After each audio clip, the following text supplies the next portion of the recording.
I wanted to introduce our esteemed panel and introduce Nick Pickaerts, who is now coming first. This is Nick Pickaerts from matchesfashion.com. Brogan Savage, who is the digital marketing manager at Dr. Martens.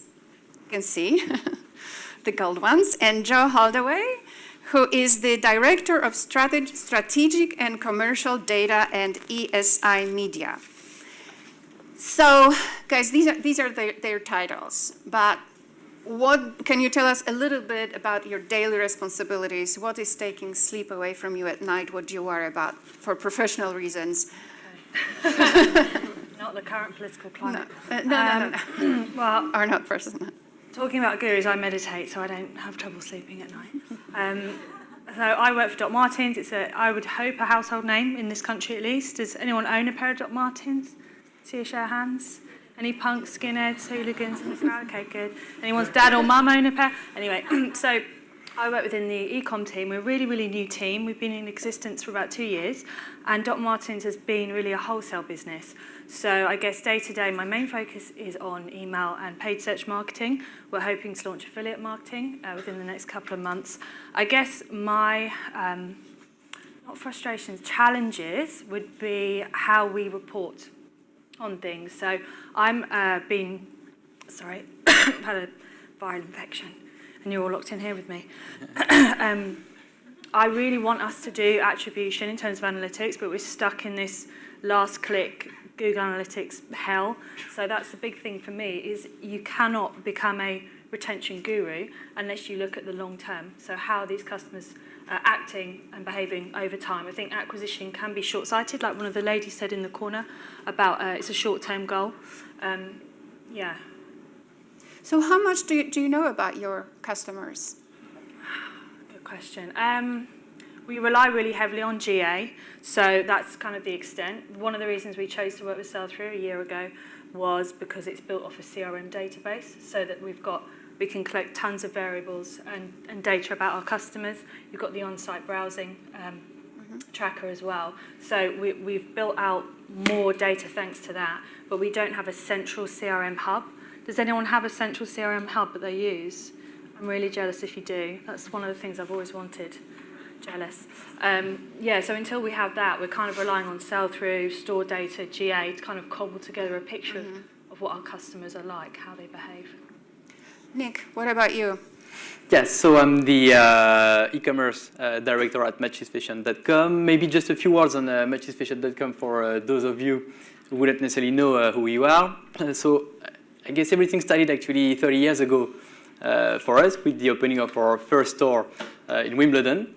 And I think it's probably why we have our customers so much at heart for everything that we do. Because when you actually open a store in a local place with no natural footfall, you learn to actually love your customers very fast. Since then, we have actually transited the business from retail to online. I mean, just 6-7 years ago, we're still doing 100% of our business in retail and 100% of our business in the UK. Last year, we did 85% online and more than 70% outside of the UK. This year, we're going to do 90% online and probably 76-77% outside of the UK. So it's a massive digital transformation that we've operated over the past few years from a local retailer to an international online business.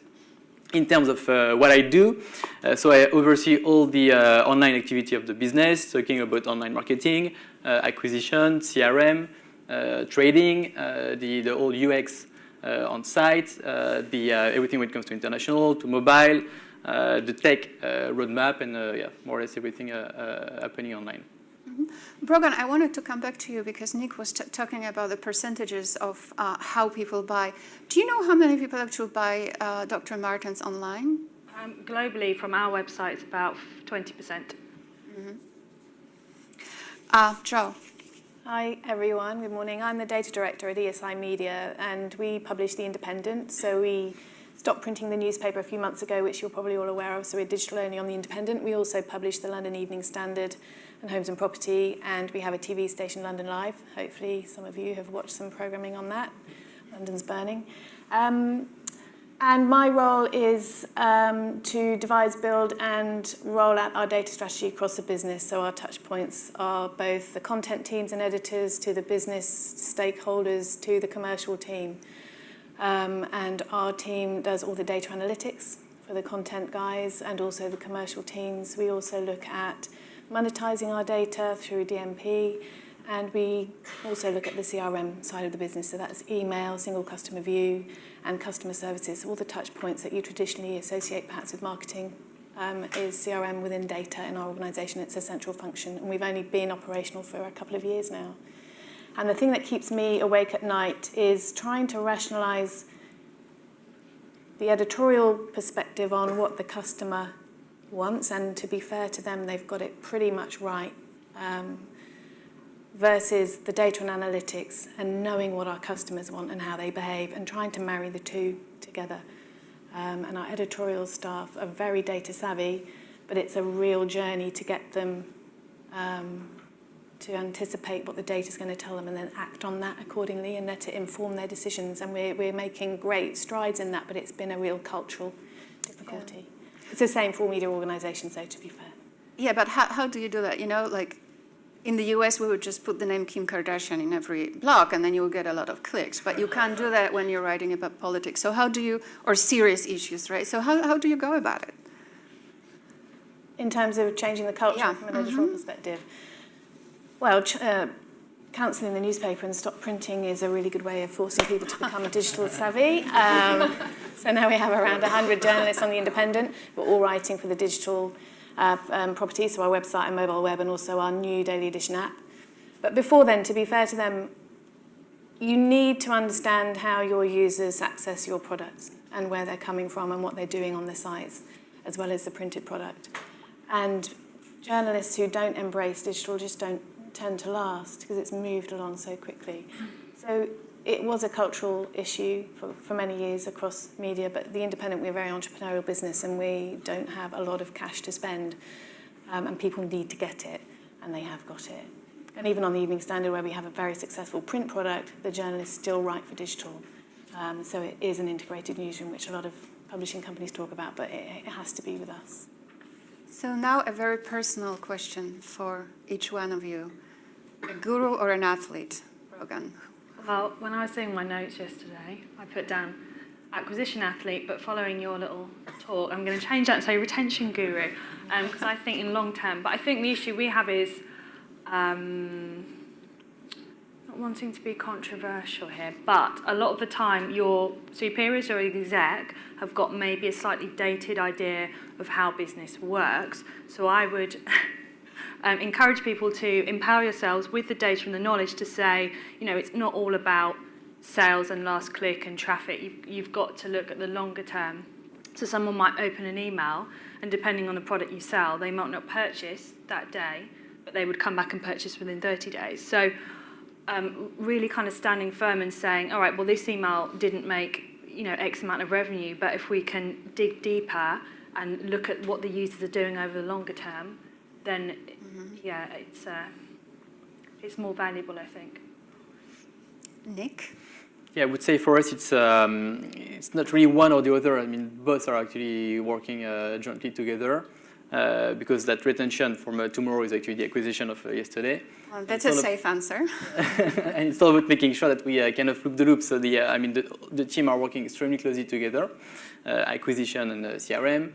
We have an attribution model in place to actually give us a different weighting depending on the first, middle, or last click, depending on brand or non-brand, depending on new or existing customers.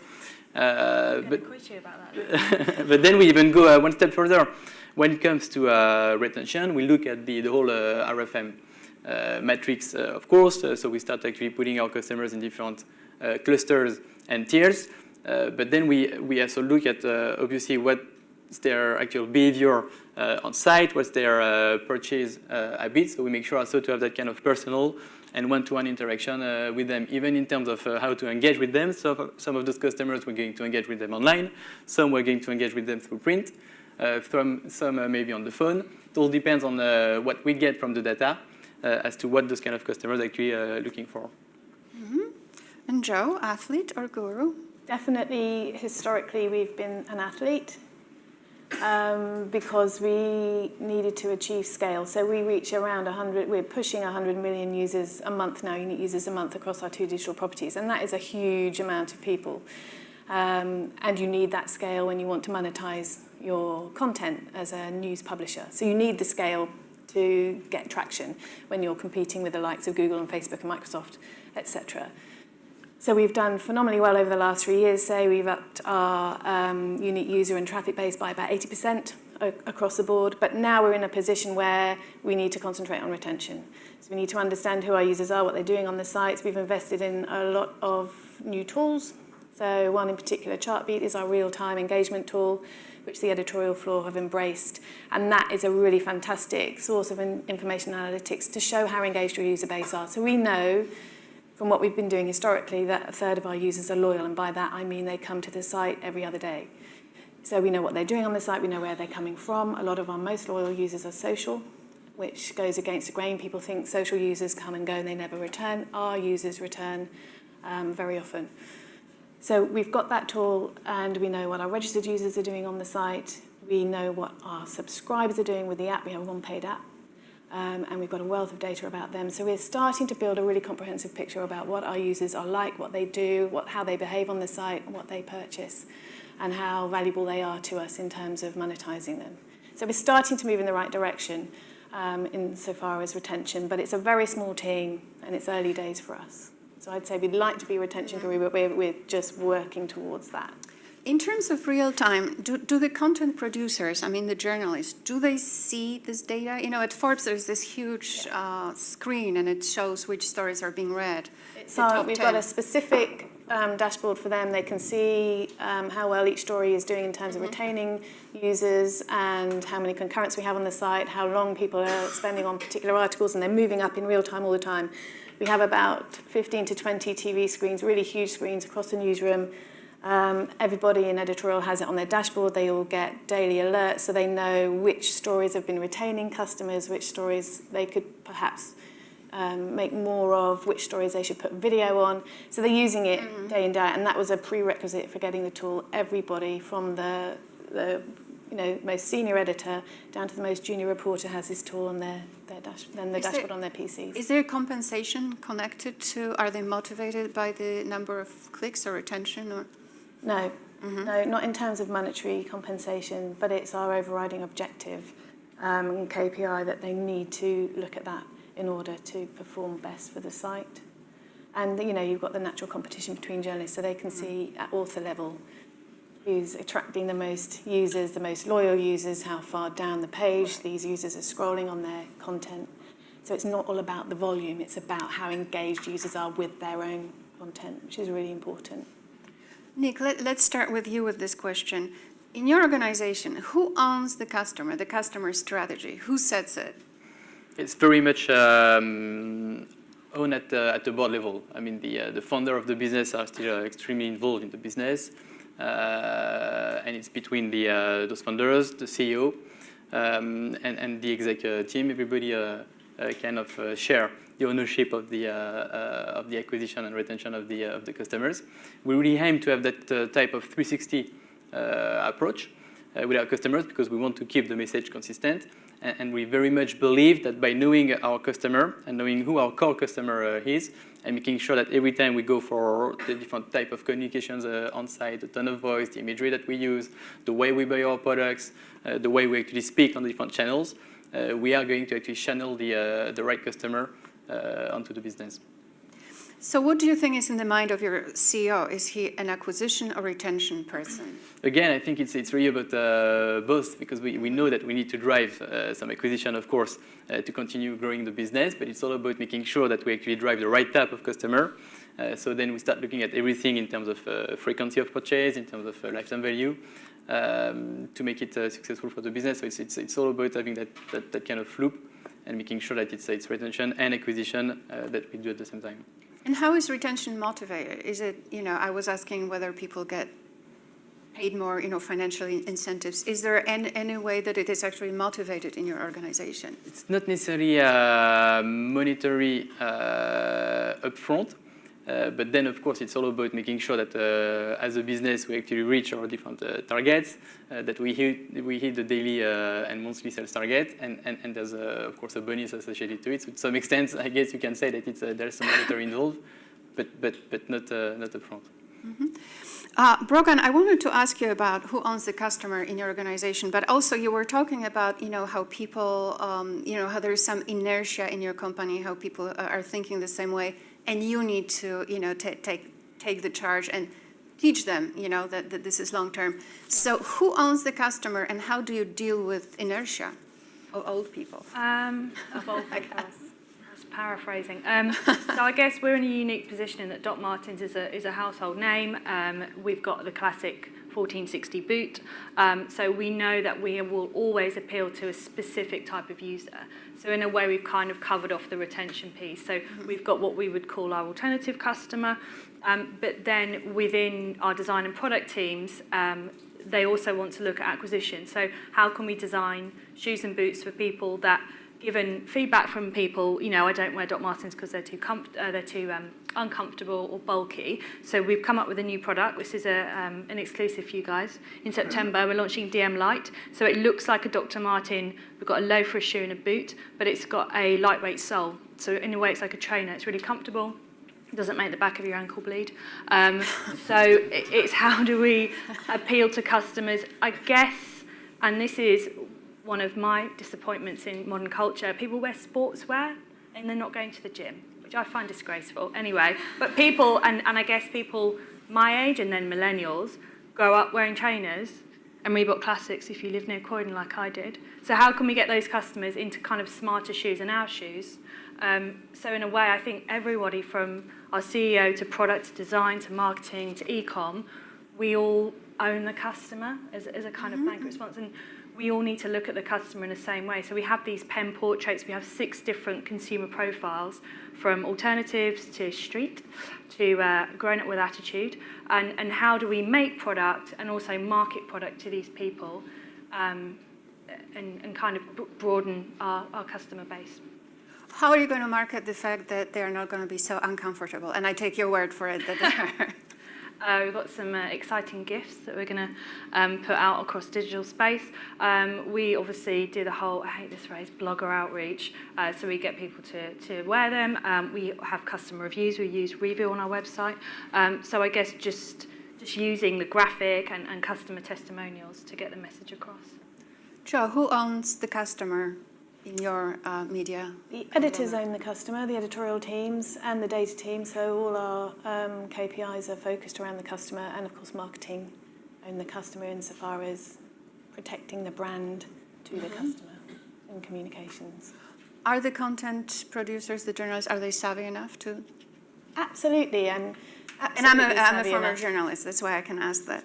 No, I think because of the uptake in terms of the data and the analytics in describing who their audience is, they absolutely know who our customers are. I mean, it's not to say that the data doesn't inform them of things that they didn't know about, but it's just finessing their knowledge of the customer as we move along. So our new app that we launched, we've done a lot of research into who our app subscribers are. And interestingly, they are the old customer of the printed product, and they have moved across to digital. And some of these are not digital savvy people. They are older people. They have never had a device before. They were prepared to go out and buy an iPad so that they can continue reading The Independent. And all that sort of information, when you project that back to the journalists and they take that on board firsthand as feedback, and then they shape the product informed by that data, I think they've got a really good idea of the customer. Let's talk about money. I'm from Forbes, after all. What about budgets? How are they steered within the organization? Let's start with you, Joe. Do they go to acquisition? Do they go to retention? Is it mixed? Well, we have acquired our audience organically, so we don't have a marketing budget, for example. So we focus a lot of attention on social, and we have grown our audience through that. We do have a budget for the app, and we have focused very much on acquisition and retention on the app. And in terms of resource within the company working on acquisition and retention, at the moment it's just the data team. There's only 8 of us, and not everybody is focused on that discipline. And we're, for example, just about to recruit our first subscription manager because we're not really a subscription-based business, and this is the one subscription-based product that we have. So at the moment, it's equally divided, but it's just tentative steps at the moment onto that path. So we're not, by any stretch of the imagination, a sophisticated marketer as a company for that. That's an honest statement. Yeah, well, there's no point not being honest. It's true. It's true. Nick, what about you? What about your budgets? Yeah, so the budget is very much about both acquisition and retention, based partly on that attribution model that I was explaining before. We tend to look at things in a pretty granular way. For instance, we would look at customers we acquired through paid search in Los Angeles who actually bought Balenciaga in the first place. What's the value of that customer? What's the lifetime value of that customer? To actually know how much we can afford in terms of acquisition, and making sure again that we channel the right customer. So it's all about bridging that acquisition and retention together. Every time with a return on investment also in mind. So it's very much about an ROI exercise, trying to balance the top line in terms of driving the growth, while also protecting the bottom line.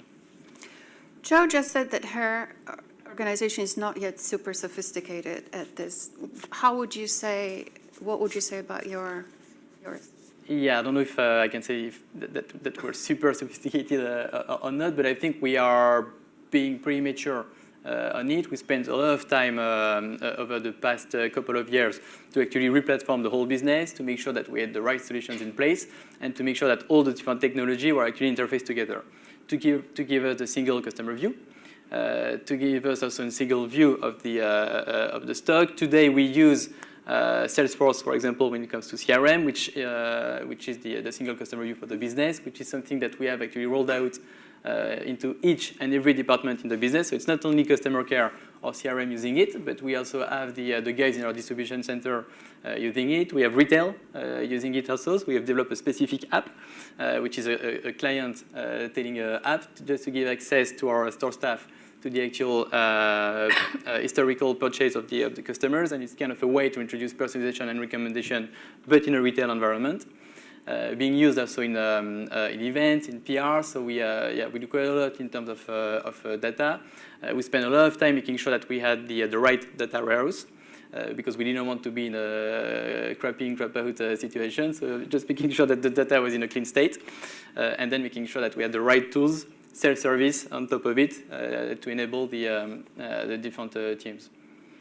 Jo, what does it mean to be sophisticated? In other words, in your ideal world, what would it mean? When can you say that you're sophisticated in a media company in terms of your digital marketing? What would it take for you? I think it is a lot easier to be sophisticated in your digital marketing in the app space, because you know exactly who your subscribers are, you know their behavior, you know when they are looking at the app, when they're not, what they're most interested in, what they're not, on an individual basis. That, in my mind, is much easier to do, and we have been spending the last 4 months analysing that. So I'd say from an app perspective, we're on the right track. It's that big amorphous group of millions of people who come to your site that you don't necessarily know personal information about. That's where I find it really difficult to think about a retention strategy. So we've been doing the right thing in terms of we have a lot of loyal users, and now it's about, okay, how can we build on that and augment that level of loyalty with some well thought out strategies? So that's what we're working on at the moment as a team, and we're looking at a value pyramid. Who's our most valuable customers? What do they have to have done, and why are they most valuable? We have around 800 segments on our DMP, which we can look at our audience in a very granular way. Now, yes, we monetize our audience because we're a revenue-based model using those segments, but we also use those internally in terms of targeting. So when we do our own marketing activity on our own properties, we can be very specific on who we're targeting with what message at what time and where. So we are making good strides, but it's just the scale of the audience and how we make sure we keep them coming back to the site, which is why, we're working with sales. We're looking at a personalised view on the site alongside the curated view, which our editorial team produce, so that we can give our registered users an option of looking at personalised content to keep them on the site and keep them coming back. And it's a really good value exchange for them, because at the moment you register on a media site if you want to comment, if you want to receive a newsletter, or you want to enter a competition, which is all well and good, and we've made that user journey very slick now on our sites, but it's what else can we offer without a big membership scheme, which is resource heavy, to encourage people to give us their data, but also to encourage them to come back, because we know if they are registered, they come back 8 times as often as a non-registered user. They consume 3 times as much content. They stay on the site for 3 times as long. So it's a really valuable group, but it's just how do we get them coming back? And at this stage, what % of your readers/customers are on apps versus on website? And so it would be a small proportion on app because of the scale of the web properties, particularly mobile. But probably around 20% of our user base use the app. And what we do see is our app users are very loyal and they consume a lot of pages in a session. So they are reading a lot more than your average user on web or mobile web. Brogan, would you consider your organization sophisticated? And if not, where do you think you are in terms of maturity? Wow, okay. I might sidestep that question like a politician. Should we have a no tweeting? Yeah. So like Dr. Martens is predominantly wholesale, and we're shifting slowly but surely into a more digital savvy company. Obviously, I'm leading the charge successfully now, but it's tough. I mean, we are working towards it, but a lot of this is theoretical. So it's kind of, I know where we need to head, but it's kind of getting there. But I think if we lay the foundations properly now, it's going to save pain in future. What else can I say that's useful? Going back to the acquisition retention, I think that our marketing department are very much focused on acquisition. So they do a lot of brand awareness activity on digital space, and they want to reach a huge audience. And I think that perhaps the business is more acquisition focused as well. Where am I going with this? Retention-wise, so one of the things I liked about sell-through was when you look at lifetime value, when we get customers signing up, we can attribute a source to them. So my dream is when we have the source details against the customers, then we can say we got, 300 sign-ups at Hellfest, which is a French metal festival. And then we can say these customers a year later, what was their average order value? How long were they on the site? Were they socially engaged? So if they are a, profitable set of customers, should we then put more money behind Hellfest? So it's little things like that. We're kind of setting the foundations, and I'm trying to sow the seeds. Yeah, I think that's an okay answer. It's a great answer now that you're speaking so, honestly. I have another question for you, even deeper. Can you tell us about, one example of your trials and tribulations that you have at work, and how you overcame this challenge? So I am not a particularly technically minded person. And I think the challenge, if you work in digital marketing, is you have to be both. You have to be creative, you have to be able to be a marketeer, but then you need to understand technical implementation, IT systems. You should really be able to know how to code. I mean, I found myself having to code emails, which is enjoyable, but it's not something I expected to do in this role. So I would really urge people that if they maybe enjoy the marketing side more, really challenge yourself to get under the hood of how do you implement this stuff. What is an API? I still don't really know. Data feeds, and it's going to save you a lot of pain in future. When you go and brief your IT department and you work with the developers, and you kind of own the implementation of kind of the marketing systems you want to put in place, and kind of the data flow and all that kind of stuff. So it's been painful but useful. Jo, what has been painful for you, and how do you overcome this pain?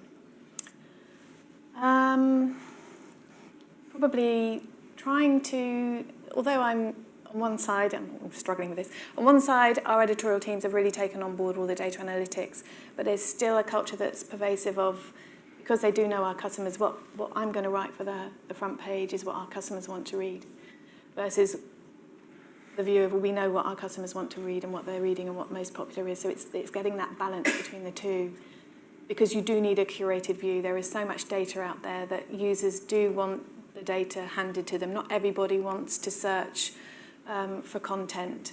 They want to go to a site where it's given to them in a format that they're used to and they're comfortable with, but you also then need to augment that with what we know that they really like and what's trending for them. So an individualised type of view. So that's quite difficult to get that balance and overcome, the reticence of, but I know what they want to read. Yes, I know you know, but let's give them an alternative. And that's quite difficult. They are very receptive to that, but it takes a long time. And also just the amount of data out there and the amount of providers and knowing what business problems you want to solve, or knowing what you want to find out, and then bringing on the data and the analytics accordingly. Otherwise, it's very hard to keep focus. Yeah, it's Kim Kardashian again, right? So, guys, I'm going to ask Nick one more question, and then we're going to open the floor for questions. So get ready. So, Nick, your pain and how you overcome it. I think it's, I'm going to refer back to that data thing. I mean, we've been moving the business on different platforms over the past few years, kind of creating a bit of discrepancies in between the different data sets.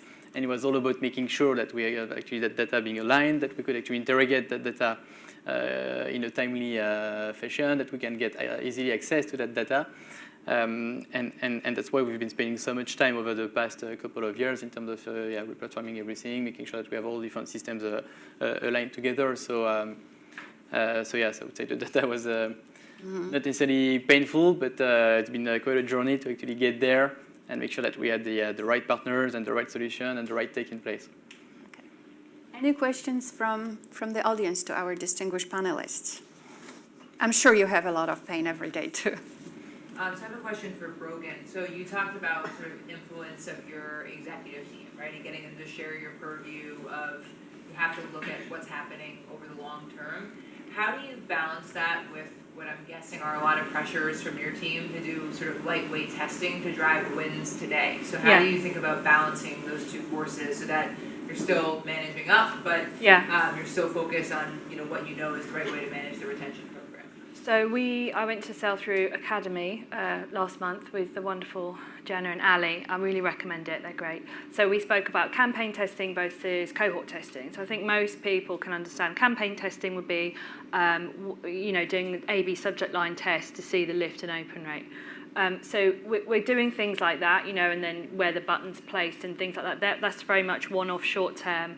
We saw a lift. But then you want to also be moving, or we want to be moving into cohort testing. So a longer term, we split these two groups and we tested this over weeks and these are the results. So you're kind of giving them like, there you go, there's some short-term results. We've seen these lifts, like percentage up, but then you can go back later on and say, and we've done a longer test. So I think it's balancing the two. It's really easy to set up an A/B test, so that's something you can just do in your sleep. My question's for Joe. Earlier on you said that a lot of your customers are on social and you could look at retention on social media. But with, I don't know, you must know that Facebook is changing its algorithm per se, so it's leading more towards paid ads rather than organic. Yes. Right. So I just wanted to know, how do you feel you will be able to overcome the whole organic versus paid advertising as Facebook streamlines everyone to be more competitive and drive more budgets into social? How do you feel like you'll be able to deal with that? I think we've got enough scale to be able to deal with that. And also, obviously, we're part of the instant article conglomerate, so a lot of our content is now directed off-site to Facebook instant articles, and that's doing really well for us, and that's monetized by Facebook on our behalf. So at the moment, we're considering all the different sort of off-site distributed content models. We're going with wholeheartedly, and then we'll analyse how well that does for us. But I can't see us going down the paid route anytime soon, and I think we're still going to rely on that organic search, the organic traffic. And the thing that worries us more is Facebook changing their algorithms very regularly, and then trying to overcome that rather than the paid for question, but it was a good question. Thank you. That's great. Thank you. Any more questions? Who do you find is easier to retain? Is it your organic customers or your paid-for customers? It's a good question. I'm not actually 100% sure about the answer and the data behind. I think it's. I don't want to say something wrong, but I'm not sure that there's a real difference in terms of behavior. I mean, for us, it's all about making sure upfront that we actually kind of cater to our core customers, that we actually channel the right type of customers for the business. And if they come organically or if they come through paid, it doesn't really make that much difference. And anyway, most of the time, what we see is that paid is just one touch point, because they are very, very infrequently come from like an ad that they would have seen on, say, on Google, and then convert straight away. Most of the time, they will come from Google, but then they will have an interaction also on social, then something on emails, etc. So it's kind of just one touch point as part of the conversion path, and we don't necessarily tend to see a very different behavior at the end. Anybody else? You know, if there are no questions from the audience anymore, I'm going to ask our panelists one quick question to end. And this is, if there was one thing that you would like to tell your audience, since they're not asking questions, that they could go back and do today in their work, in their office, what would that be? I'd say if you were just using last click as your attribution model, change it up. Even if it's just doing first click, you can do it on GA, Google Analytics, the free version, especially if you're doing stuff like display advertising, because that looks really understated if you're just looking at it for last click. Nick? Yeah, I kind of agree. I think the looking at things from an attribution perspective is a good start. And on our side, we very much believe that anything which is data related is kind of the key to actually drive some good acquisition and retention behind. But it's always a tough one, because the truth is that it's never about one thing to do, but it's kind of the combination of everything that you do that makes it successful. I mean, you can be very, very good in terms of acquisition if you don't have the right products, if you don't have the right payments, if you don't have the right logistics, if you don't have the right site, it's not going to work, and vice versa. So for us, it's acquisition, retention is kind of one piece, but then there's the whole ecosystem around it, and it's all about making sure that we address all the different kind of touch points with our customers, and that we make it in a proper way and in a relevant way to our customers to make it work. Joe, what is your advice about this one more thing? I would probably say, because we've been enormously successful on the acquisition side, so trying to get the company to think differently in terms of retention is a few things. Small wins. See if you can do a couple of business cases where data has made a real difference. It doesn't have to be a huge project. And then just start chipping away at the culture. If you can align KPIs, even better. But what you really need is a data champion, I think, an influential data champion in the business that you can work with to start chipping away at the old way of thinking and introducing the new way of thinking that complements what you want to achieve as an organisation. Even if you have to do it by subterfuge, which is what I've done on a couple of occasions, then just do it. Because as soon as you've got a good business case, people's eyes will open and they'll start to be a lot more receptive to the data and analytics to prove a point. I mean, this is a great note to end on. You know, get a champion, or better yet, all become champions. I wanted to thank you so much, our panelists, Brogan, Nick, and Joe.